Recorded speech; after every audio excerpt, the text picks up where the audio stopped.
रात्रि की निस्तब्धता में केवल कदमों की आहट सुनाई दे रही थी। श्मशान से दूर जाते हुए विक्रमादित्य के कंधे पर बेताल का निर्जीव शरीर झूल रहा था, पर उसकी वाणी जीवित थी और तीखी भी। कुछ क्षण मौन रहने के बाद बेताल ने धीमे स्वर में कहा, राजन, समय काटने के लिए मैं तुम्हें एक कथा सुनाता हूँ। यह कथा केवल मनोरंजन नहीं, बुद्धि की परीक्षा भी है। अंत में मैं तुमसे एक प्रश्न पूछूंगा। यदि उत्तर जानते हुए भी तुम मौन रहे तो तुम्हारा मस्तक फट जाएगा, और यदि बोले तो मैं फिर उस वृक्ष पर लौट जाऊंगा। विक्रम मौन रहे। उनके कदम स्थिर थे, जैसे किसी गहरी साधना में लीन हो। बेताल मुस्कुराया और कथा प्रारंभ की। बहुत समय पहले गंगा तट के निकट एक समृद्ध नगर था, धर्म, विद्या और व्यापार का केंद्र। उसी नगर में एक ब्राह्मण रहता था, जिसका नाम था हरिदत्त। हरिदत्त विद्वान था, पर उससे भी अधिक सौभाग्यशाली इसलिए था क्योंकि उसकी एक पुत्री थी, मदनलेखा। मदनलेखा केवल सुंदर ही नहीं थी, वह बुद्धिमती, विनम्र और शीलवती भी थी। उसकी ख्याति धीरे धीरे दूर दूर तक फैलने लगी, और स्वाभाविक था, अनेक युवक उससे विवाह करना चाहते थे। उनमें 3 युवक विशेष रूप से उसके प्रेम में पड़ गए। पहला युवक था सोमेश्वर। वह गंभीर स्वभाव का था, वेदों का ज्ञाता और अत्यंत संयमी। उसके मन में मदनलेखा के लिए गहरा, शांत और स्थिर प्रेम था। दूसरा युवक था देवव्रत। वह साहसी था, यात्राएं करता था, तीर्थों का भ्रमण करता था। उसके भीतर संसार देखने की तीव्र इच्छा थी। तीसरा युवक था वामन शर्मा। वह जिज्ञासु और अध्ययनशील था। उसका विश्वास था कि संसार में कोई भी ज्ञान ऐसा नहीं जो प्राप्त न किया जा सके। तीनों युवक अलग अलग स्वभाव के थे, पर तीनों के हृदय में एक ही इच्छा थी, मदनलेखा से विवाह। पर भाग्य को कुछ और ही स्वीकार था। एक दिन नगर में महामारी फैल गई। अनेक लोग बीमार पड़ने लगे, और दुर्भाग्यवश मदनलेखा भी उस रोग की चपेट में आ गई। कुछ ही दिनों में उसका शरीर दुर्बल हो गया, और एक सुबह उसकी जीवन श्वास शांत हो गई।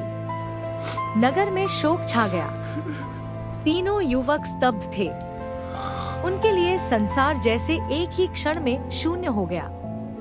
मदनलेखा का अंतिम संस्कार किया गया। चिता की अग्नि धीरे धीरे शांत हो गई। राख और अस्थियां शेष रह गईं।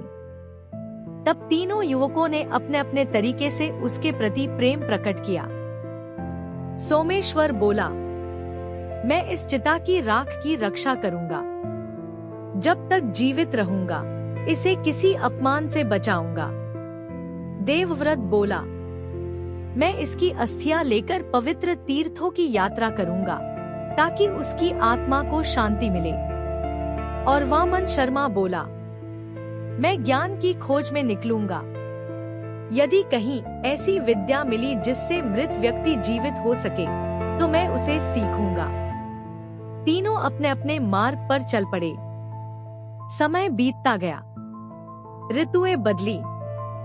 नगर की स्मृतियां धुंधली होने लगी, पर तीनों युवकों का संकल्प नहीं बदला। एक दिन वामन शर्मा को एक महान तांत्रिक साधु मिला। उस साधु के पास एक अद्भुत विद्या थी, मृत संजीवनी विद्या। दीर्घ साधना के बाद वामन शर्मा ने वह विद्या सीख ली। तब उसे अचानक मदनलेखा की स्मृति आई। वह तुरंत अपने नगर लौट पड़ा। नगर के बाहर वही श्मशान, वहीं बैठा था सोमेश्वर, अब भी राख की रक्षा करते हुए। कुछ दूरी पर देवव्रत भी लौट आया था अपने तीर्थ यात्रा से।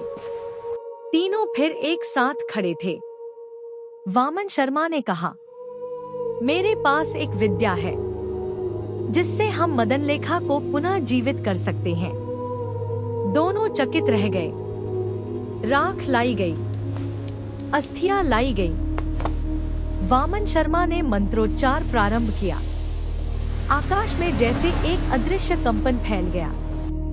धीरे धीरे राख और अस्थियां मिलकर एक शरीर का रूप लेने लगी और अचानक मदन लेखा ने आंखें खोल गई।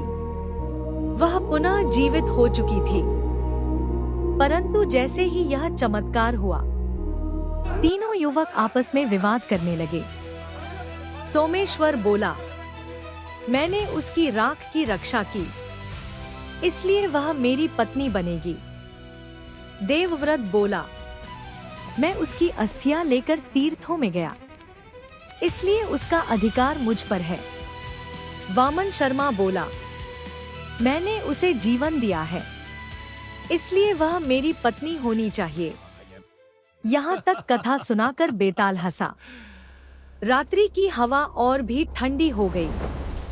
फिर उसने कहा, राजन विक्रम, बताओ, इन तीनों में से मदन लेखा का वास्तविक पति कौन होना चाहिए? जिसने उसकी राख की रक्षा की, जिसने उसकी अस्थियां तीर्थों में ले जाकर धर्म निभाया, या जिसने उसे पुनर्जीवन दिया? बेताल की आवाज धीमी हो गई। यदि जानते हुए भी उत्तर नहीं दोगे तो तुम्हारा सिर फट जाएगा। रात्रि और गहरी हो गई। विक्रम के कदम चलते रहे। अब प्रश्न केवल कथा का नहीं था, न्याय का था। बेताल का प्रश्न रात्रि के गहन अंधकार में देर तक गूंजता रहा। वटवृक्षों की छाया, श्मशान की राख, दूर जलती चिताओं का मध्यम धुआं, सब मानो उस उत्तर की प्रतीक्षा कर रहे थे जो केवल एक बुद्धिमान और न्यायप्रिय मन ही दे सकता था। विक्रमादित्य अब भी मौन चल रहे थे, किंतु उनके भीतर विचारों का एक गहरा प्रवाह बह रहा था। यह प्रश्न केवल प्रेम का नहीं था, यह प्रश्न कर्तव्य, अधिकार और संबंधों की वास्तविक प्रकृति का था। कुछ दूर चलने के बाद अंततः विक्रम ने अपने अधरों को खोला। उनकी वाणी शांत थी, पर उसमें निर्णय की दृढ़ता थी। बेताल, सुनो, इन तीनों में से जिसने मृत युवती की राख की रक्षा की, वही उसका वास्तविक पति होने योग्य है। रात्रि का वातावरण जैसे एक क्षण के लिए स्थिर हो गया। बेताल की निर्जीव आंखों में एक विचित्र चमक उभरी। विक्रम आगे बोले, जिसने उसकी अस्थियां लेकर तीर्थ यात्रा की, उसने पुत्रवत धर्म निभाया। जैसे पुत्र अपने मृत परिजन के अवशेषों को पवित्र स्थानों तक ले जाता है, वैसे ही उसने भी कर्तव्य किया। और जिसने उसे पुनः जीवित किया, उसने पिता या सृष्टिकर्ता के समान कार्य किया। जीवन देना साधारण कार्य नहीं, वह तो जन्मदाता का धर्म है। परंतु जिसने उसकी चिता की राख के पास रहकर उसके विछोह में तपस्या की भांति उसकी रक्षा की, उसका प्रेम सबसे अधिक वैवाहिक और निष्ठावान था। अतः वही उसका पति कहलाने योग्य है। कुछ क्षण के लिए निस्तब्धता छा गई। फिर अचानक श्मशान की शांति को चीरती हुई बेताल की तीखी हंसी गूंज उठी।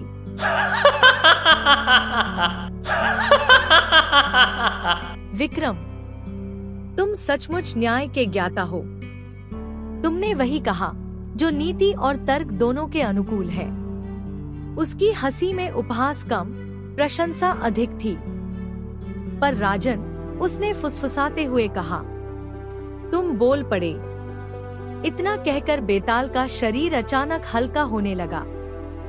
क्षण भर पहले जो शव विक्रम के कंधे पर था, वह अब जैसे धुएं सा अस्थिर हो उठा। तेज हवा का एक झोंका उठा, वृक्षों की शाखाएं कांपी, और अगले ही क्षण बेताल विक्रम के कंधे से फिसलकर अदृश्य हो गया। ऊपर आकाश में एक कर्कश हंसी सुनाई दी। यदि मुझे ले जाना है तो पुनः उसी वटवृक्ष तक आओ, राजन।